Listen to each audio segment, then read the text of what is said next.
বৃহস্পতিবার পবিত্র রাতে কেউ যদি এই দোয়াটি 100 বার পড়ে কোনদিন পৃথিবীর কোনো মানুষের কাছে তার হাত পাততে হবে না। পৃথিবীর সবকিছু তার পায়ের নিচে আল্লাহ হাজির করে দিবেন। তার রিজককে মুক্তি দান করবেন, বিপদ আপদ থেকে মুক্তি দান করবেন, তার সম্মানকে সুউচ্চ দান করবেন, অসুস্থতা থেকে দূরে রাখবেন। আল্লাহর অশেষ দয়া ও রহম তাকে দান করে দিবেন। সুবহানাল্লাহ। বৃহস্পতিবার রাত এটি গুরুত্বপূর্ণ রাত।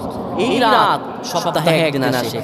আরবিতে রাত আগে আসে, দিন পরে আসে। সুতরাং বৃহস্পতিবারের যে দিন গিয়ে রাত, এটি বৃহস্পতিবার রাত নয়, এটি শুক্রবারের রাত, এটি জুমাবারের রাত, এটি দোয়া কবুলের রাত, আল্লাহর কাছে যাওয়ার রাত। সুবহানাল্লাহ। এই বৃহস্পতিবারের রাত আল্লাহ তাআলা বান্দার দোয়া কবুল করেন। কেউ যদি বৃহস্পতিবার রাতে ঈশা নামাজের পরে পবিত্র হয়ে ইয়া হাইয়্যু ইয়া হাইয়্যু ইয়া হাইয়্যু ইয়া রাফিউ ইয়া রাফিউ ইয়া রাফিউ এই দোয়া পড়তে পারে 100 বার, আল্লাহ রাব্বুল আলামিন তার